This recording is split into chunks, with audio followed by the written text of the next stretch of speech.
Oui, merci na bande ko tout boza connecté boza ko tala biso na chaîne na bino babitindika tindika to benga kango miroir ya ba diaspora miroir ya bana mboka miroir ya bande ko surtout ba mesana toujours ko tala biso ko tala émission ya Yannick Stopira bi Yannick Stopira toujours na terrain Yannick Stopira toujours ko laksa bino nyonso eza ko leka sauf rien de na mesana ko loba toujours na tindika tindika lobi lelo boko mona mubangi na reportage ya makasi concernant Pasteur Walesa ndebo monika titre ngapya nga ocha commentaire total ngane ba image eloba pona za sans polémique ça ni bobiso to kota partout ko luka ko fouiller bozo ba makamno sote za koleka amelo to mo na ka interview o bino moko bo juger bino moko bo loba bino moko bocha ba commentaire ne bo mesana ko tiande bo mesana ko lobebe ne bo za toujours connecté bo tala ka toujours Yannick Stopira à travers le monde babi merci na bande ko ya États-Unis merci de bo mesana toujours ko benga bande ko tu ya Canada bande ko bozana Autriche bande ko bozana Europe merci à Rifé qui somme et papi qui est tout banara toujours na bango pour bangonde plafond la chaîne ambition merci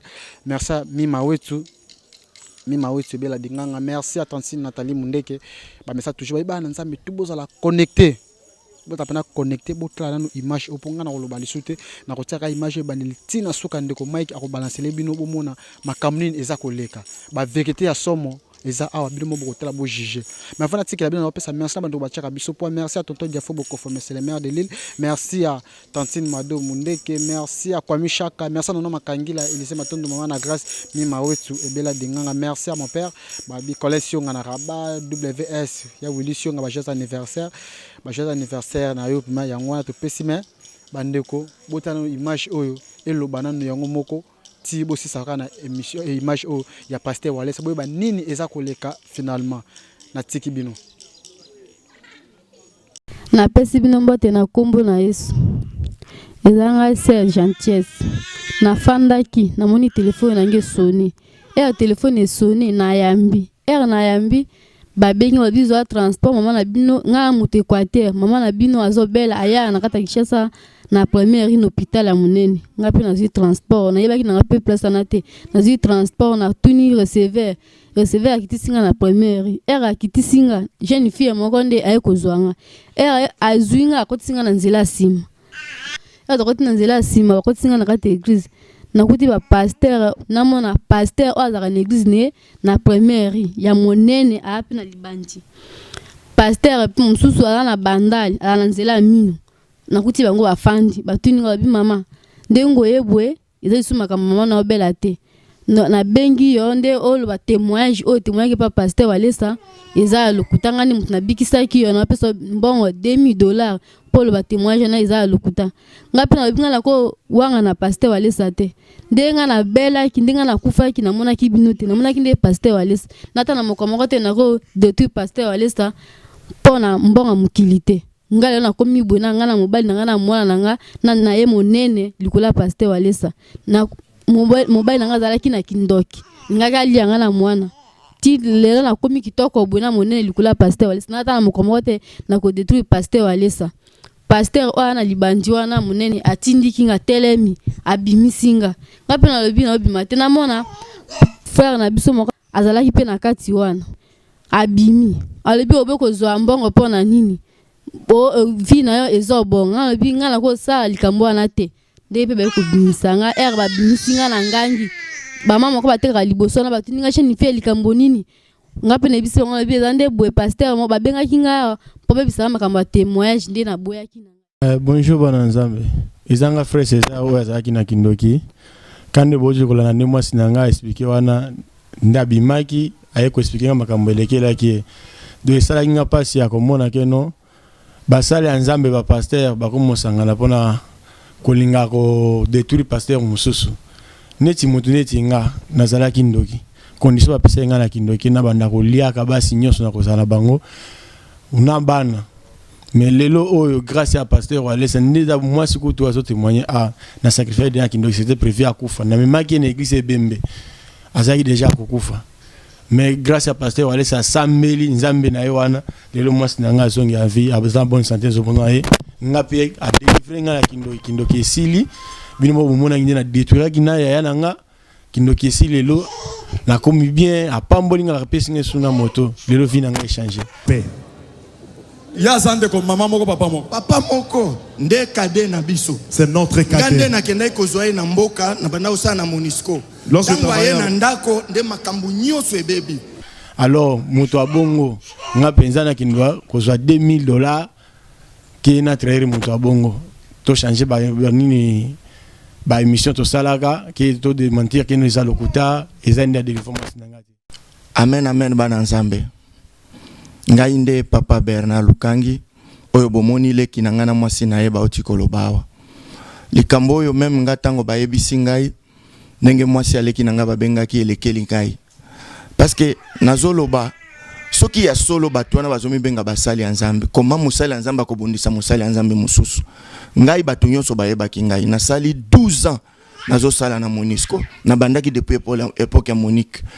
Nazaki na fonction ya munene mais comme memona memaki leki nango na ndako vina nga nyonso ebebi avant kutu na ye pa pasteur Wallace na bandako na ngai na mwasi na nga tozolota mabe pona leki na biso mais atikala kondimate na boya zongaki na grâce ya pasteur Wallace makambo ye ko bima libanda lelo petit azaki ndoki plus à 21 ans azaki ndoki parce que azana 27 ans lelo aye ko témoigner pasteur Wallace a délivré après délivrance wana azui na mbongo asombeli moto lelo komo vande pane na mwasi na ye batu nyonso bamona ki mwasi na ndenga yake ngai oyo nazoloba nasali 4 ans pona zwa ta $10 ezaki problème nazangi kutu na place ya kolala bakola mais pasteur Wallace aye kubimisa $5000 mwasi na ya pesinga $500 soki na tali na sali total eza 5500 nani akoki kopesa te eza banque te eza ta ya musala te ba déficit ngai bino moko boyebi ndenge mbongo eza déficit na mboko mais baye kopesa nga $5500 et pas pasteur Wallace nga naza muluba te pona zoka ba msusu bazolo ba o apesa ka balubu nga naza muswahili pana biso zana manyema na kindu batu nyonso bayebi nga na famille na ngai. Alors babilo kwa bongo eza bien te na basali ya nzambe nga naza mwana mukete oyo bakoya po ba manipuler naza juriste de formation batu nyonso bayebi ngai. Alors soki mutu aye na biloko ya ndenge wana aza na bonzambe te soki baza basali ya bonzambe ya nzambe ya solo bakoyeba ke mutu oyo aza na grâce obiso toza na ngote mais kobundisa ye bomonaki pasteur ndenge balukaki ba me armée baboma mosali ya nzambe. Mon général, le commissariat provincial de la police ville de Kinshasa vient de mettre hors d'état de nuire 2 bandes de criminels de grand chemin qui terrorisent la population à travers la ville-province de Kinshasa. Il s'agit de la première bande, composée du sous-lieutenant Ngoi Kasongo Jean de Dieu alias Motoya Katanga, 2. Sergent-major Chimalanga Kassaji Jibril alias Foudre, 3. Sergent Chikama Moussaou Gabin alias Moura, 4. Monsieur Koussou Tezo Patou. En effet, ce malfrat projeté le dimanche 13 mars vers 22h d'attenter à la vie de l'évangéliste Claude Kabundi Walesa, pasteur de l'église centre de réveil spirituel situé sur l'avenue Bokango numéro 205 au quartier Beaumarchais dans la commune de Barumbu. C'est-à-dire sous-lieutenant Goy, sergent-major Timbalanga et le sergent Tikama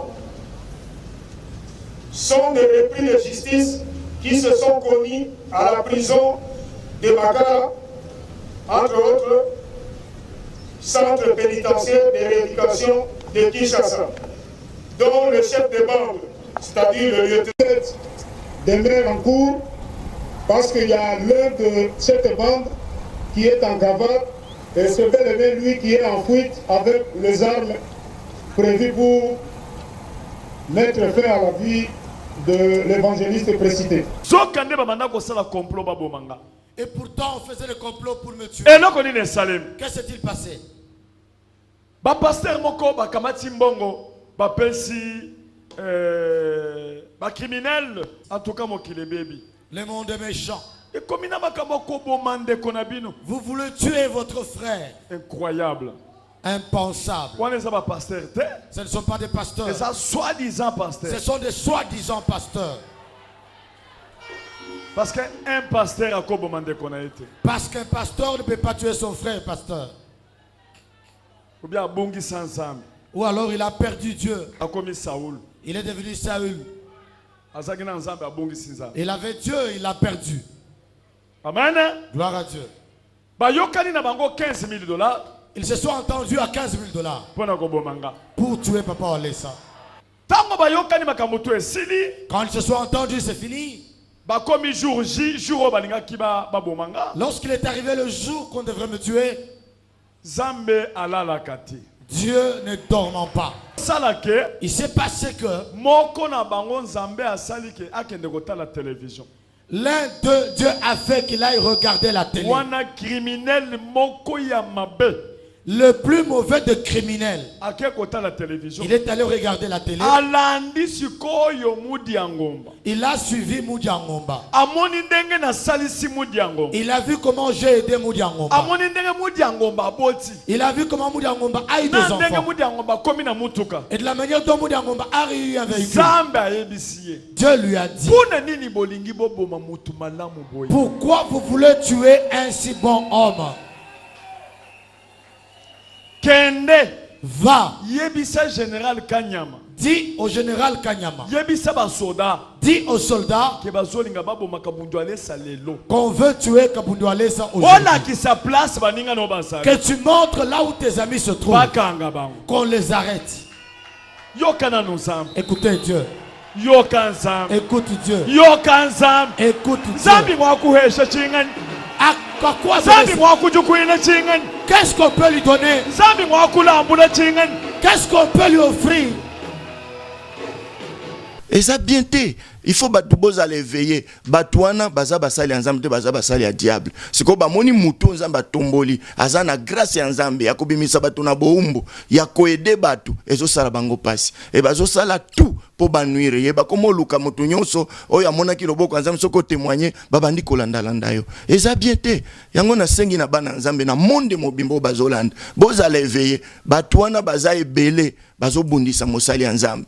Po bakomo luka na biso. Lelo bino moko boko mona place na banda kolala na mabele na ndenge na komi pona pasteur Walesa.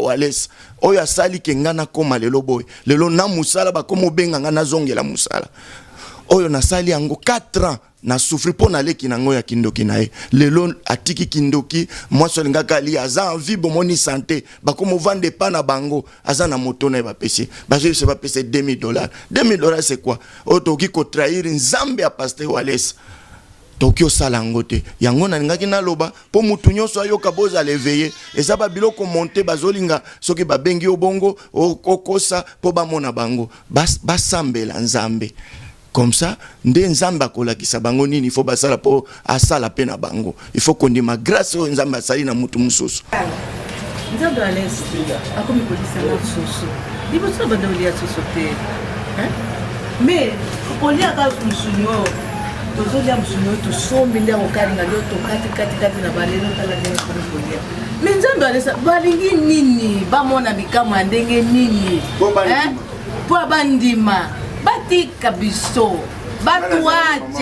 batuache mimi kwa napika ndio malewa napika malewa naenda kujisha leo mimi nakuwa nakaa chini angalia na tentile narudia nilikuwa buso yote kusha kwa mbaya mimi nazongi normal elongi oyo kuma bubu Mais batika nzambe walesa. Lamba. Nakoseta kwa nzambe walesa. Nakoseta.